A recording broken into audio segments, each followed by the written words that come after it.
எல்லாரும் நல்லா இருக்கீங்களா? இன்றைக்கான பதிவு பெண்மையை போற்றுவோம். எதனால் பெண்மையை போற்றுவோம்? இன்றைக்கி உலக மகளிர் தின நல்வாழ்த்துக்களுங்க. பார்வதி வீட்டு சார்பாக எங்கள் அம்மா பார்வதி அவங்க சார்பாக நான் எல்லாருக்கும் மகளிர் தின வாழ்த்துக்கள் சொல்கிறேங்க. அதை பெண் வாழ்க்கையின் விளக்காகவும் வழிகாட்டியாகவும் ஒளி வீசுகின்றாள் ஷேக்ஸ்பியர் அவருடைய பொன்மொழிகளுங்க. பெண்களை பற்றி அவர் இப்படி சொல்லியிருக்கிறாரு.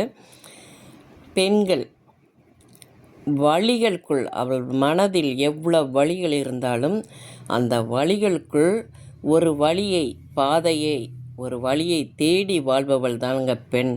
அவளுடைய பிள்ளைங்களுக்காண்டி அந்த குடும்பத்துக்காண்டி ஒரு வழியை அமைத்து வழிகளெல்லாம் மனசில் உள்ள வழிகளெல்லாம் தாண்டி ஒரு வழியை ஏற்படுத்தி வாழ்பவள் தான் பெண்.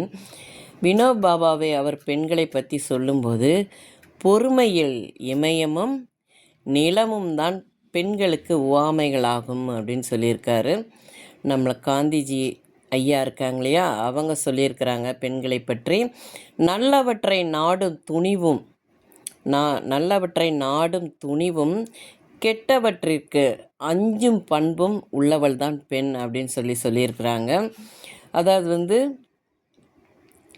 நம்மளுடைய டாக்டர் வரதராஜன் ஐயா அவருங்க சொல்லியிருக்காங்க, பெண்ணின் துணிவு பண்புடையதாகவும் ஒரு பெண்ணோட துணிச்சல் பண்புடையதாகவும் பீடுடையதாகவும் இருக்க வேணும் அப்படின்னு சொல்லியிருக்கிறாங்க.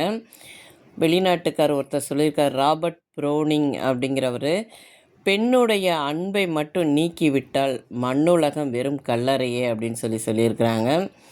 இன்னொருத்தர் பார்த்திங்கன்னா, உண்மையான பெருந்தன்மையுள்ள பெண்களிடம் அச்சம் இருப்பதே இல்லை. உண்மையாக இருக்கிற பெண்கள்கிட்ட பெருந்தன்மையாக விட்டு கொடுக்குறாங்க இல்லையா, அந்த பெண்கள்கிட்ட அச்சங்கிறதே இருக்காது பார்த்துக்கோங்க. அது மாதிரி வாழ்க்கையில் நம்ம துணிச்சலாக வாழ்க்கையை வாழணும். எதற்கும் யாருக்கும் பயங்கிறது அச்சங்கிறது நம்ம மனசில் இருக்கக்கூடாது. நம்ம பாரதியார் சொன்ன அச்சமின்றி நம்ம வாழணுங்க. எல்லாருக்கும் இது பிடிச்சிருந்தால் பார்வதி வீட்டு சமையலுக்கு ஆதரவு கொடுங்க. ஓம் சாய்ராம்.